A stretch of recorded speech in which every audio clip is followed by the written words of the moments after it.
اللہ جل جلالہ و امان والوں نے ایمان کی دولت سے ہمیں نوازا۔ ایمان کی دولت جو ہے بہت بڑی دولت ہے، اتنی بڑی دولت ہے کہ ایمان والا اپنے ایمان کو بنا کر، اس کو بچا کر دنیا سے آخرت میں ایک رائے کے دانے کے برابر بھی لے کر جاوے گا۔ اللہ جل شانہ اس کے بدلے میں پوری دنیا سے 10 گنی بڑی جنت دیں گے۔ اس کے بدلے میں پوری دنیا سے 10 گنی بڑی جنت، جو جنت ہمیشہ رہنے والی ہوگی، وہاں کی زندگی ہمیشہ رہنے والی، اس کے بعد موت نہیں آئے گی، وہاں کی جوانی ہمیشہ رہنے والی، اس کے بعد بڑھاپا نہیں آئے گا، جنت کی نعمتیں ہمیشہ رہنے والی، اور جنت کی خوبصورتی ہمیشہ رہنے والی، اس کے بعد بدصورتی نہیں آئے گی، اور جنت کی تندرستی ہمیشہ رہنے والی، اس کے بعد بیماری نہیں آئے گی، ہمیشہ رہنے والی حوریں، ہمیشہ رہنے والی نہریں، ہمیشہ رہنے والے باغات، ہمیشہ رہنے والے لباس، وہ اللہ تعالیٰ ہمیں عطا فرمائے گا۔ وہ ایمان کے بدلے میں جو ایمان رائے کے دانے کے برابر بھی ایمان والا بنا کر بچا کر لے کر گیا۔ یہ اتنی قیمتی دولت ہے ایمان، دنیا کی سب سے بڑی دولت ایمان ہے، سب سے بڑی دولت ایمان ہے۔ اور میں ایمان میں ٹھہراؤ نہیں ہے، ایمان بڑھتا بھی، ایمان گھٹتا بھی ہے۔ جب ایمان والا اپنے کامل ایمان کے حاصل کرنے کی محنت میں لگتا ہے، ایمان کے بول کو بولتا ہے، ایمان کے بول کو سنتا ہے، ایمانی ماحول میں رہتا ہے، تو اس کا ایمان بڑھتا ہے، اس کے ایمان میں طاقت پیدا ہوتی ہے۔ یہ ایمان کی طاقت اللہ کے حکموں پر چلائے گی، اور اللہ کے ایک حکم کو پورا کر دینا میرے بھائیوں، ساتوں زمین اور ساتوں آسمانوں کے خزانوں کے ملنے سے زیادہ قیمتی ہے۔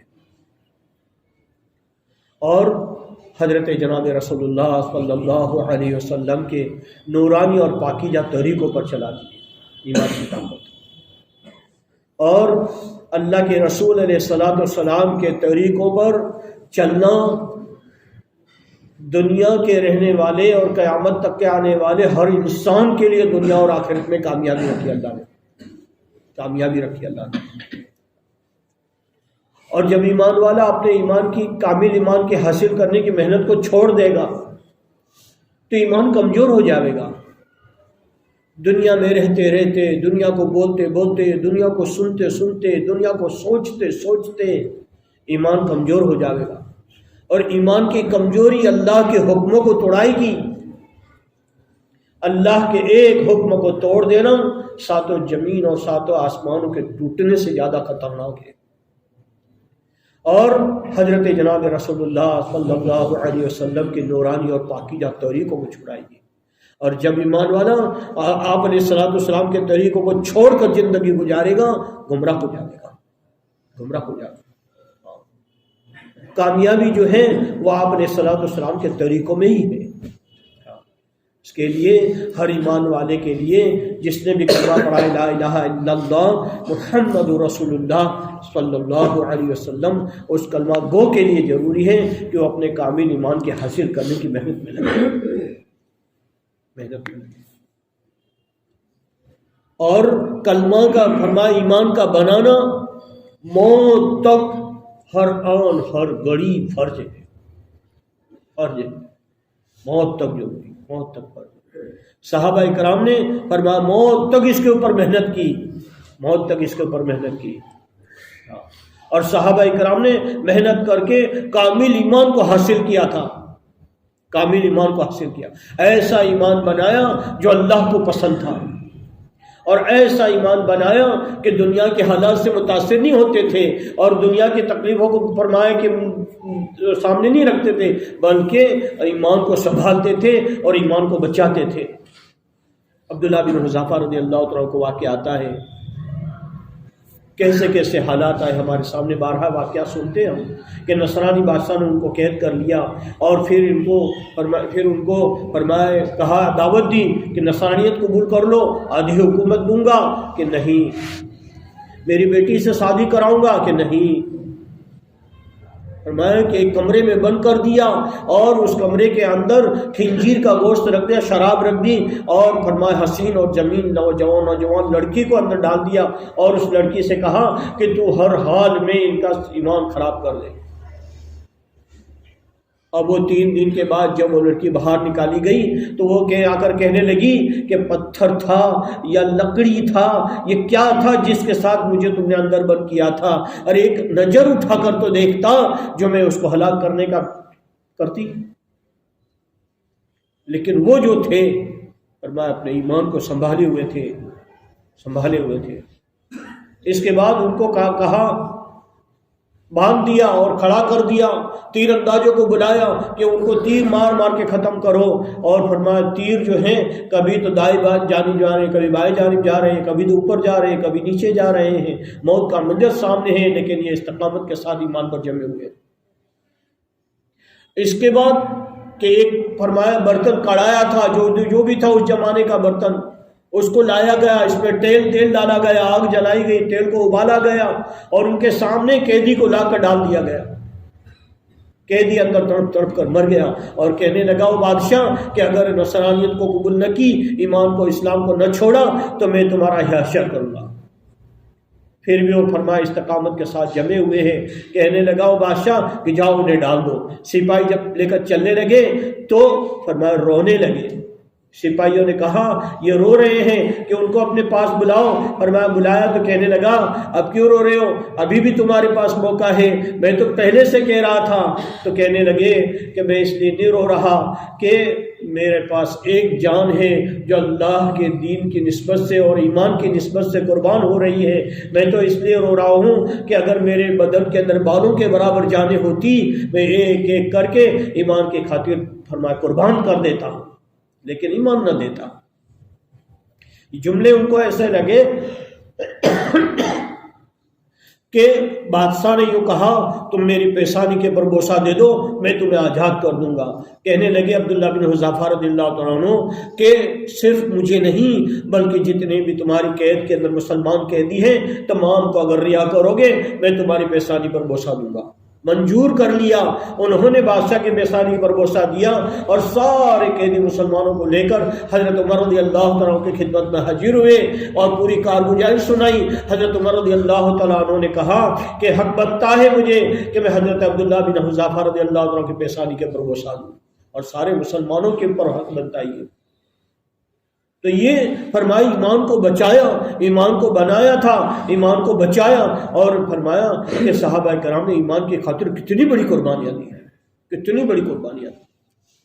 دنیا کی کیسے بھی حالات آئے استقامت کے ساتھ فرمایا کہ ایمان پر جم گئے۔ کیوں کہ کامل ایمان حاصل کیا تھا، کامل ایمان حاصل کیا تھا۔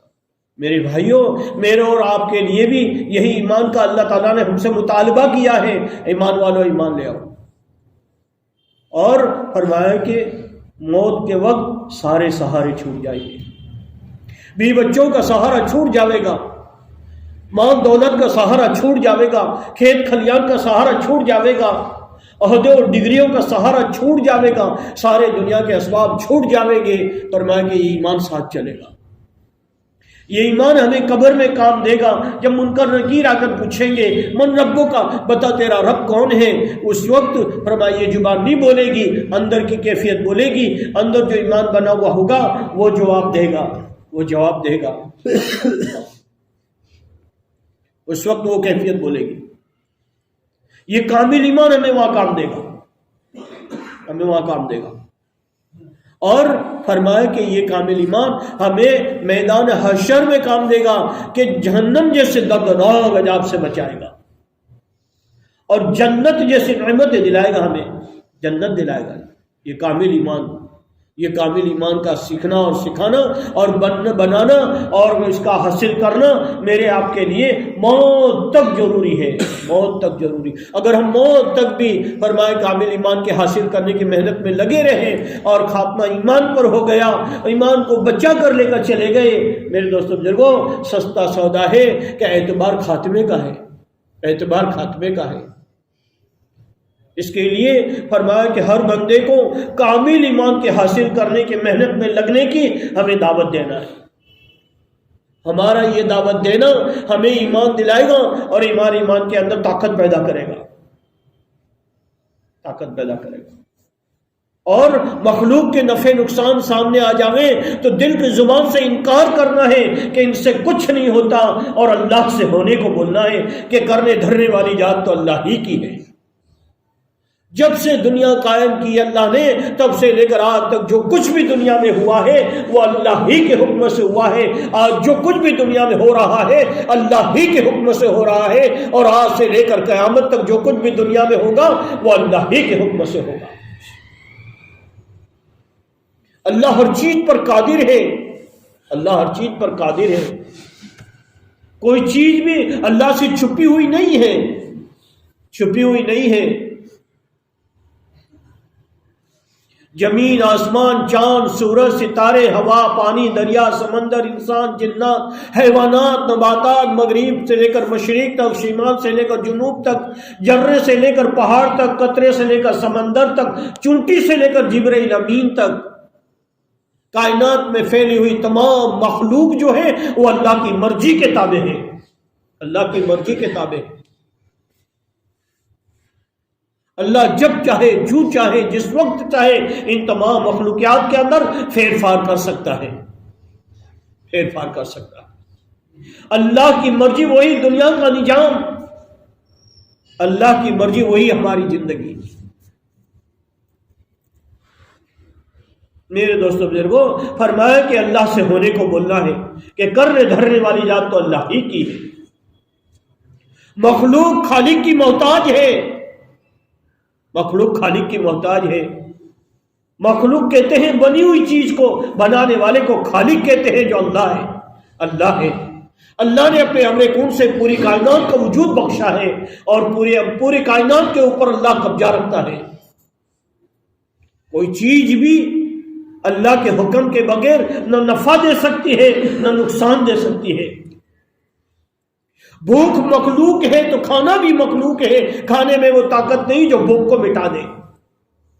پیاس مخلوق ہے تو پانی بھی مخلوق ہے، پانی کے اندر وہ طاقت نہیں جو پیاس کو مٹا دے، لیکن پانی کے اندر اللہ کا امر چھپا ہوا ہے جو پیاس کو مٹا دیتا ہے. کھانے کے اندر جو اللہ کا امر چھپا ہوا ہے جو بھوک کو مٹا دیتا ہے. بیماری مخلوق ہے تو دوا بھی مخلوق ہے، تو شفا بھی مخلوق ہے. دوا کے اندر وہ طاقت نہیں جو بیماری کو مٹا دے، لیکن اللہ کا امر چھپا ہوا ہے اس کے اندر جو بیماری کو مٹا دیتا ہے. میرے بھائیوں، فرمایا کہ پوری کائنات اللہ کے قبضے قدرت میں ہے، اللہ کے قبضے قدرت میں ہے. جب قیامت کا دن ہوگا، سور پھونکا جائے گا، تمام کے تمام کائنات کو توڑ دیا جائے گا، زمین فرمایا کہ ریجا ریجا کر دی جائے گی، آسمان ٹکڑے ٹکڑے کر دیے جائیں گے، اور فرمایا پہاڑ جو ہے روئی کے گالوں کی مانند اڑتے پھریں گے، اور سارا نظام دھرم بھرم کر دیا جائے گا، ساری مخلوق کو موت دے دی جائے گی. اللہ فرمائیں گے ملک الموت سے کون باقی؟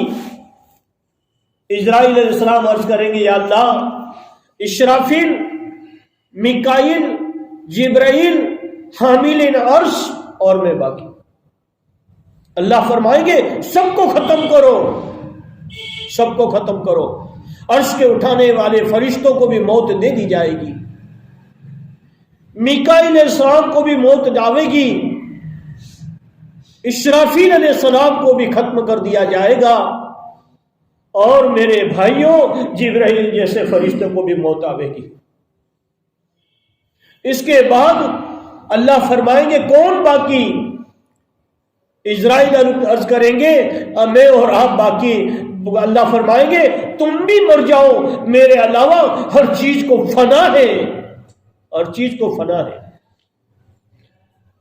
ملک الموت اپنی روح خود نکالیں گے، اور اس وقت ایک ایسی چیخ ماریں گے، روضۃ الصالحین کتاب میں لکھا ہوا ہے کہ وہ چیخ ایسی ہوگی، ایسی بھیانک چیخ ہوگی کہ اگر مخلوق زندہ ہوتی تو وہ چیخ کو سن کر مر جاتی، مر جاتی. اور اس وقت یہ کہیں گے کاش مجھے یہ پتا ہوتا کہ روح کے نکالنے میں اتنی تکلیف ہوتی ہے، میں مومنوں کی روحیں نکالنے میں اور زیادہ نرمی کرتا۔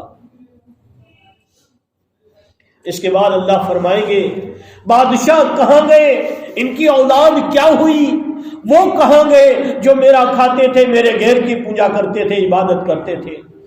جواب کون دے؟ اللہ فرمائیں گے آج حکومت کس کی ہے؟ اللہ فرمائے گا آج حکومت واحد القہار کی ہے، جو تنہا مالک ہے، وہ باقی رہنے والی ذات ہے، سب کو فنا ہے، سب کو فنا ہے۔ اس کے بعد فرمایا کہ سور پھونکا جائے گا، اس کے بعد فرمایا کہ قیامت کا دین میں برپا ہو جائے گا اور تمام روحوں کو زندہ کیا جائے گا اور تمام کو فرمایا عجیب و شان میدان میں جمع کر دیا جائے گا اور سزا اور جزا کے فیصلے ہوں گے۔ وہ اللہ ہر چیز پر قادر ہے، اس کی مرضی کے بغیر کچھ نہیں ہوتا، اس کی مرضی وہی دنیا کا نظام ہے۔ میرے بھائیوں اس کا یقین دلوں کے اندر بن جاوے کہ ہمارا رب اللہ ہے، ہمارا پالنہار اللہ ہے، ہمارا پروردگار اللہ ہے، ہمارا حاجت روا اور مشکل کشا اللہ ہے، ہمارا کارساز اور دستگیر اللہ ہے۔ ہم نے ایسے معبود کو نہیں مانا مکھی بیٹھے اڑانے کی طاقت نہیں، ایسے معبود کو نہیں مانا۔ اللہ چیلنج کر رہا ہے دنیا کے انسانوں کو کہ تم جس کی عبادت کر رہے ہو، چاہے وہ چاندی کو سونے کے کیوں نہ ہو، تانبے اور پتل کے کیوں نہ ہو، پتھر اور لکڑی کے کیوں نہ ہو، تمام باطلانہ معبود کو جمع کر دو اور ان سے کہہ دو ایک مکھی تو بنا دو۔ ارے مکھی تو کیا بنا دیتے، ان پر جو چڑھاوا چڑھایا جاتا ہے وہ اس کو لے کر مکھی اڑ جاوے، اس سے وہ چھین نہ سکتے، بے جان ہے۔ جس طرح وہ باطلانہ معبود بے جان ہے، دنیا کی ہر چیز بے جان ہے، چاہے ہمارے فرمایا کے اسباب کیوں نہ ہو، روزی کے اسباب کیوں نہ ہو، ضرورتیں پوری کرنے کے اسباب کیوں نہ ہو، سارے بے جان ہیں، ان کی طرح بے جان ہیں، اس سے کچھ نہیں ہوتا، اللہ ہی سے ہوتا ہے۔ اس کا یقین میرے بھائیوں کامل طور سے اندر بنانا ہے، کامل طور سے اندر بنانا ہے۔ اللہ کا قرب حاصل ہو جاوے، اللہ کی معرفت حاصل ہو جاوے ہمیں، اس کے لیے دنیا میں اللہ نے ہمیں بھیجا ہے، ہم اللہ کی معرفت حاصل کرنے والے بن جاوے۔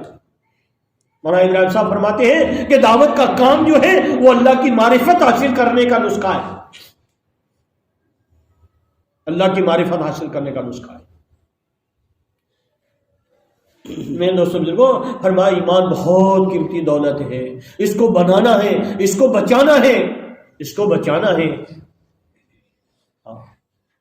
جب ایمان بنے گا اللہ کے حکموں پر چلائے گا، اور سب سے بڑا حکم جو ہے وہ نماز ہے، نماز جس کو کئی 100 مرتبہ اللہ تعالیٰ نے فرمایا قائم کرو نماز کو۔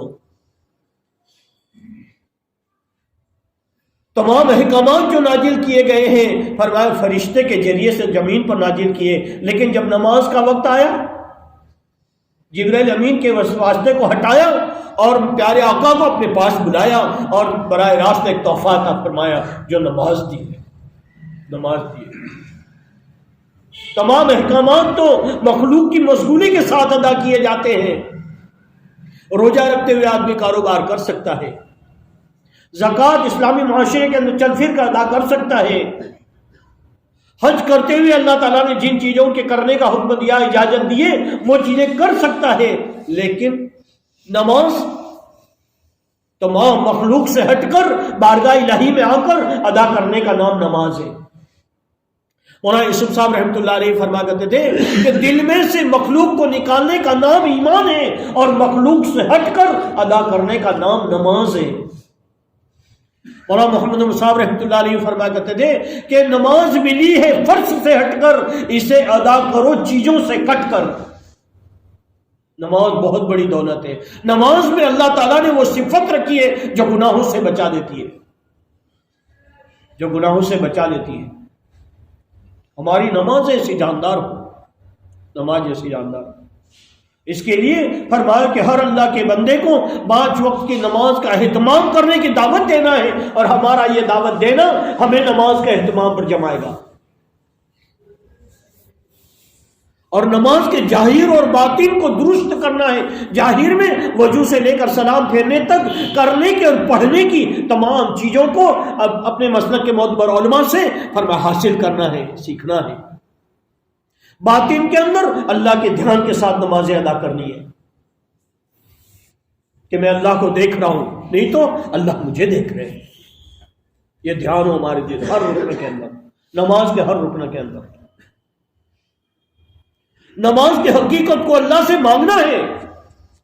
ایک عیالدار مفلس بیوی بچوں والا غریب کتنا محتاج ہوتا ہے، اس سے زیادہ محتاج بن کر رو رو کر اللہ کے سامنے فرمایا کہ نماز کی حقیقت کو مانگنا ہے، نماز کے خشوع اور خضوع کو مانگنا ہے.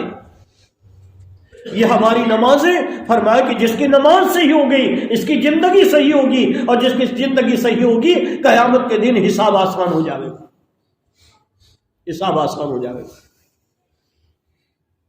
اس کے لیے میرے دوستوں بزرگوں فرمایا کہ ایک علم صحابہ، دور صحابہ میں ایک علم عام تھا جو فضائل والا علم تھا، جو فضائل والا علم تھا. ہر ایک کو معلوم تھا نماز پر کیا ملے گا، ذکر پر کیا ملے گا، تلاوت پر کیا ملے گا، روزے پر کیا ملے گا، زکوٰۃ پر کیا ملے گا، حج پر کیا ملے گا، دین کی محنت پر کیا ملے گا. فرمایا کہ ہر ایک کو معلوم تھا، جس کی بنیاد پر فرمایا کہ پوری کی پوری امت مسلمہ پورے دین پر چل رہی تھی اور جمی ہوئی تھی. آج یہ فضائل والا علم امت میں سے نکلا جا چکا، جس کی بنیاد پر امت کا بہت بڑا طبقہ نماز جیسے ہم فریضے سے بھی دور ہو گیا، دور ہو گیا. فضائل والے علم کو فضائل اعمال کی تعلیم کے ذریعے سے اتنا عام کرنا ہے، اتنا عام کرنا ہے، اتنا عام کرنا ہے کہ تمام کے تمام بالغ مرد عورتیں وہ اعمال کرنے والے بن جاوے جس سے اللہ راضی ہوتے ہیں، اور ان اعمالوں سے بچنے والے بن جاوے جس سے اللہ ناراض ہوتے ہیں، اللہ ناراض ہوتے ہیں، اس سے بچنے والے بن جاوے. اس کے لیے ہر گھر کے اندر فضائل اعمال کی تعلیم ہو 6 صفات کے ساتھ. اس میں مسائل والا علم بھی ہو. فضائل والے علم کے ذریعے سے اعمال کا شوق پیدا ہوگا، لیکن مسائل والے علم کے ذریعے سے فرمایا عمل کی شکل شروع ہوگی. تو ہمارے مسلک کے معتبر علماء سے مسائل والے علم کو سیکھنا ہے، سیکھنا ہے. اور میرے بھائیوں فرمایا کہ مخلوق کی مشغولی چاہے حلال کمائی کی کیوں نہ ہو، اس میں رہتے ہوئے غفلت آئی جاتی ہے. غفلت کے ساتھ جو زندگی گزارے گا بڑے خسارے میں رہے گا. غفلت کو دور کرنے کے لیے اور اللہ کا دھیان دل میں پیدا کرنے کے لیے زبانی ذکر کثرت سے کرتے رہنا ہوگا. اس کے لیے ہمارے بڑے بتاتے ہیں 4 اعمال بتاتے ہیں. ایک عمل تو یہ بتاتے ہیں کہ تیسرا کلمہ درود پاک اور استغفار ان کو 100 مرتبہ صبح شام پڑھا جائے. اس سے سب سے بڑا فائدہ یہ ہوگا روحانی غذا ملے گی ہمیں، روحانی غذا ملے گی ہمیں. اور پھر فرمایا کہ قرآن پاک کی تلاوت روزانہ کا معمول بنا لیا جائے، روزانہ کا معمول بنا لیا جائے. اور وقت تعین ہو، وقت فرمایا کہ طے ہو کہ اتنے وقت میں مجھے تلاوت کرنی ہے. اگر 1 گھنٹہ میں نے تلاوت کا طے کیا ہے تو 1 گھنٹے میں کبھی تو 1 پارہ ہوگا، کبھی 1.25 پارہ ہوگا، کبھی 1.5 پارہ ہوگا، تو کبھی 2 پارے پڑھ لوں گا. وقت طے کیا جائے. قرآن کی تلاوت دنیا میں نور ہے، آخرت میں ذخیرہ ہے. روحانی طاقت حاصل کرنے کے لیے قرآن کی تلاوت بہت مفید عمل ہے. اس کے بعد کہ مسنون دعاؤں کا پڑھنا یہ شیطان سے بچنے کے لیے بہترین ہتھیار ہے، بہترین ہتھیار. مسنون دعاؤں کا پڑھنا، موقع میل کی دعاؤں کا پڑھنا چاہیے، پڑھنا ضروری ہے. بندہ جب گھر سے نکلتا ہے اور یہ دعا پڑھتا ہے بسم اللہ توکلت علی اللہ لا حول ولا قوت الا باللہ، اللہ کہتے ہیں ہاں ہاں میرے بندے میں تیری ضرور حفاظت کروں گا. اور جب تک بندہ اپنے گھر کو لوٹ کر نہیں آتا تب تک وہ اللہ کی پناہ میں رہتا ہے. براہ راست اللہ اس کی حفاظت کرتے ہیں. شیطان اپنے لشکروں سے کرتا ہے، کہتا ہے ہٹ جاؤ، اس پر اب تمہارا زور نہیں چلے گا، یہ تو ہدایت پا گیا. چھوٹی سی دعا میں اتنی بڑی دعا کے اندر اتنی بڑی طاقت ہے، اتنا بڑا فائدہ ہے. تو موقع میل کی ساری دعائیں پڑھیں گے، بتاؤ کتنا بڑا فائدہ ہوگا. اور اس کے بعد چوتھا عمل بتاتے ہمارے بڑے، دعاؤں کا مانگنا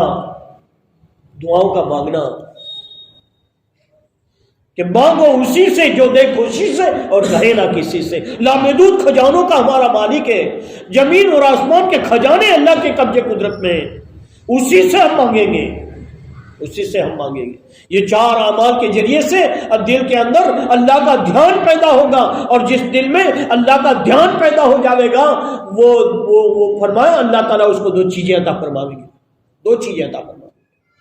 ایک تو اللہ کی محبت عطا فرمائیں گے، اور دوسری اللہ کا خوف عطا فرمائیں گے. اللہ اپنا خوف عطا فرمائے گا. اللہ کی محبت اللہ کے حکموں پر چلائے گی، اور اللہ کا خوف فرمایا کہ اللہ کی نافرمانی سے ہمیں بچائے گا. اور میرے بھائیوں فرمایا کہ اکرام ایمان والوں کا ہے. اکرام کے ذریعے سے ایمان والے کے مقام کا پہچاننا آوے گا. انانیت ختم ہوگی، تواضع آوے گی، انکساری آوے گی، ایک دوسرے کے حقوق کی ادائیگی کی فکریں آوے گی. اور جب حقوق ادا ہوں گے تو بکھرا ہوا سراجہ امت کا جمع ہو جاوے گا، اور امت میں جوڑ پیدا ہو جاوے گا. امت میں جوڑ پیدا ہو جاوے گا. آج ہم دیکھیں بھائی کا بھائی سے دل ٹوٹا ہوا ہے، باپ کا بیٹے سے دل ٹوٹا ہوا ہے. کیوں؟ حق ادا نہیں ہو رہے ہیں، حقوق ادا نہیں ہو رہے. جب حق ادا ہوں گے فرمایا کہ دل جڑ جاویں گے، اور امت کا بکھرا ہوا سراجہ پھر جمع ہو جاوے گا، اور امت کے اندر جوڑ پیدا ہو جاوے گا. اور امت کے جوڑ کو دیکھ کر فرمایا کہ غیروں کی دین میں داخل ہونے کی راہیں کھل جائیں گی. اس میں 2 چیزیں ہیں، ایک معاملات ہیں، دوسرے اخلاق ہیں. کہ معاملات کے ذریعے سے، معاملات کی صفائی کے ذریعے سے اپنی نیکیوں کی حفاظت کرنی ہے. کہ قیامت کے دن 3 عدالتیں لگے گی. ایک کفر اور اسلام کی بخشش بالکل نہیں ہے اس میں. تو دوسری عدالت لگے گی حقوق العباد کی. فرمایا کہ بندوں کے حق دلائے جائیں گے، مخلوق کے حق دلائے جائیں گے. اس میں اتنا انصاف ہوگا، بے سینگ بکری کو بے سینگ والی بکری نے مارا ہوگا، فرمایا اس کو سینگ دیے جائیں گے اور اس کا بدلہ دلوایا جائے گا. دنیا میں فرمایا کہ بڑا عبادت گزار شخص ہوگا، اور اتنی ڈھیر ساری نیکیاں لے کر آئے گا جیسے ملک عرب کے پہاڑ. لیکن حقوق العباد کی عدالت میں کھڑا کر دیا جائے گا. مطالبے والے آئیں گے اور مطالبہ کریں گے، یا اللہ اس نے مجھے تھپڑ ماری تھی، اچھا اتنی نیکیاں تو لے جا. یا اللہ اس نے مجھے برا بھلا کہا تھا، اچھا اتنی نیکیاں تو لے جا. اے اللہ اس نے میرا مال دبا لیا تھا، اتنی نیکیاں تو لے جا.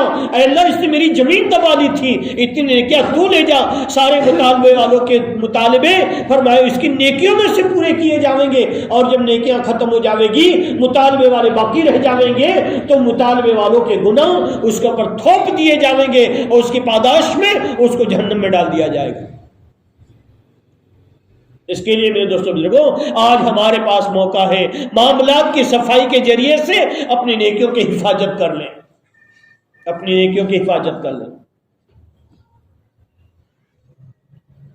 اور اپنے اخلاق اچھے سے اچھے بناویں. حضرت محمد رسول اللہ صلی اللہ علیہ وسلم والے اخلاق ہو ہمارے. کہ مسلمان کے اخلاق میں جتنا سدھار آئے گا غیر دین کی طرف کھینچا چلا آئے گا. اخلاق ایمان اور اعمال کے پھل ہے. اخلاق کے ذریعے سے اقوام عالم کے قلوب دین کی طرف کھینچے چلے آئیں گے. غیروں کو متاثر کرنے والی کوئی چیز ہے تو وہ مسلمانوں کے اخلاق ہیں. مسلمانوں کے اخلاق، میرے آقا کے اخلاق کتنے اونچے تھے. ایک بچہ آیا جایا کرتا تھا، یہودی کا تھا، جو یہودی آپ کو ہر وقت تکلیف پہنچانے کے پلان بنایا کرتے تھے اور تکلیف پہنچانے میں مصروف رہتے تھے. وہ یہودی فرمایا اس کا بچہ آیا جایا کرتا تھا، کئی دن ہوئے نہ آیا. صحابہ سے پوچھ لیا آقا نے کہ وہ بچہ کہاں؟ یا رسول اللہ وہ بیمار ہے. کہ چلو اس کے بیمار پرسی کے لیے چلیں گے. آپ جب اس کے گھر تشریف لے گئے، وہ یہودی دیکھ کر بڑا متاثر ہوا. ہر وقت ہم ان کے تکلیف پہنچایا کرتے ہیں اور تکلیف پہنچانے کے پلان بنایا کرتے ہیں، اور یہ میرا بچہ بیمار ہو گیا تو آپ اس کی عیادت کے لیے آپ تشریف لے آئے. آپ نے دیکھا آخری وقت ہے، آپ نے فرمایا کلمہ پڑھ لے. بچے نے اس کی باپ کی طرف دیکھا. یہودی کہہ رہا تھا میری طرف کیا دیکھتا ہے، ابو القاسم کا کلمہ پڑھ لے. اس بچے نے کلمہ پڑھ لیا، دنیا سے رخصت ہو گیا. یہ اخلاق آپ کی زندگی مبارک پوری اخلاق سے بھری ہوئی ہے. ہمارے اخلاق اچھے ہو جانے. اور میرے دوست بزرگوں، فرمایا کہ کوئی بھی کام کرنے کے لیے جب تیار ہوتا ہے آدمی اور فرمایا آمادہ ہوتا ہے تو اس کے دل کے اندر ایک داہیہ بنتا ہے، اور وہ داہیہ کے اندر اگر اللہ ہے تو مخلص قرار دیا جاتا ہے. اگر اللہ نہیں ہے، نام و نمود کا جذبہ ہے، شہرت کا جذبہ ہے، ریاکاری کی نیتیں ہیں، پوری دنیا مل کر اس کو مخلص کہہ دے، بارگاہ الہی میں مردود قرار دیا جاتا ہے. اس کے لیے میں دوستو بزرگوں، ہر عمل کے پہلے، ہر عمل کے درمیان میں، ہر عمل کے آخر میں اپنی نیتوں کو درست کریں. پیارے آقا نے فرمایا صحابہ کرام سے کہ مجھے تمہارے بارے میں شرک اصغر کا خوف ہے. صحابہ نے عرض کیا یا رسول اللہ صلی اللہ علیہ وسلم شرک اصغر کیا ہے؟ آپ نے فرمایا ریاکاری. مخلصین ہدایت کے چراغ ہیں. فجائل صدقات میں ہم واقعہ سنتے ہیں نا، وہ ہاشمی رئیس کے 27 سال گزر گئے عیش و عشرت کے اندر، لیکن وہ اللہ کا بندہ اخلاص کے ساتھ قرآن کی تلاوت کر رہا تھا، نماز میں مسجد میں کھڑا ہوا. فرمایا کہ اس کے یہ عمل سے اللہ نے محلوں میں رہنے والوں کو ہدایت دی، ان کی زندگی بدلی اور اللہ والے بن کے دنیا سے رخصت ہوئے. کہ چراغ سے چراغ جلتا ہے، مخلصین ہدایت کے چراغ ہیں. رجعت الصالحین کے اندر ریاکار کی مثال دی ہے کہ ایک آدمی روپیوں کی تھیلی بھرے پھر رہا ہے. دیکھنے والے دیکھتے ہیں بڑا مالدار ہے، روپیوں کی تھیلی بھر رہی ہے، لیکن اس نے اس تھیلی کے اندر بجائے روپیوں کے کنکریاں بھر لیے. اس تھیلی سے اس کو کوئی فائدہ حاصل نہیں ہوگا. ایسے ہی دیکھنے والے دیکھیں گے بڑا واعظ ہے، بڑا مقرر ہے، بڑا نمازی ہے، بڑا متقی اور دیندار ہے، لیکن نیتوں کے اندر خلیل ہے، اس کی یہ سارے اعمال کوئی کام نہ دیں گے. میرے بھائیوں، اپنی نیتوں کو ہر وقت دھیان میں رکھیں، اپنی نیتوں کی درستگی رکھیں. فرمایا کہ کینسر کا کیڑا جو ہوتا ہے، کینسر کا کیڑا انسان کے موت کے وقت اس سے جدا ہو جاتا ہے، لیکن ریاکاری کا کیڑا یہ تو موت کے وقت بھی جدا نہیں ہوتا، اور ایسے وقت میں اس سے جدا ہوگا جس وقت میں اس کے لیے فرمایا کہ توبہ کا دروازہ بند ہو چکا ہوگا اور موقع ہاتھ سے چھوٹ چکا ہوگا. ہاں، اس وقت اس کو پتا چلے گا کہ میرے سارے اعمال تو ریاکاری کے کیڑے کھا گئے. اپنی نیتوں کو درست کریں.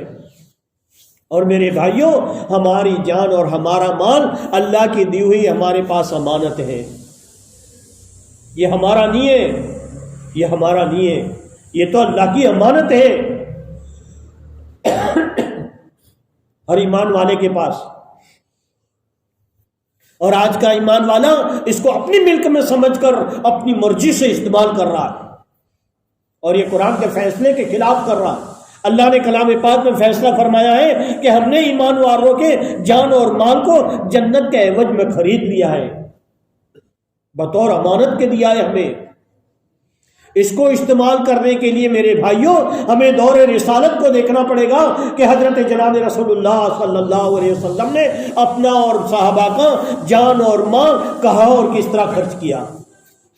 تو پتہ یہ چلتا ہے کہ اللہ کے رسول علیہ الصلوۃ والسلام نے اپنا اور صحابہ کرام کا جان اور مال فرمایا کہ کلمے کی بلندی کے اندر دین کی اشاعت میں لگایا ہے. پھر وہاں سے بچا ہے تو پھر مخلوق پر لگایا ہے. پھر وہاں سے بچا تو اپنی جائز ضرورتوں پر لگایا ہے. اس کے لیے اپنی زندگی کی ترتیب بناوے، اپنی جان اور مال کو استعمال کرنے کی ترتیب بناوے. کہ فرمایا کہ اللہ کے راستے میں نکلے، ہر سال کے لیے 4 مہینے تیار ہو سب. تو بتا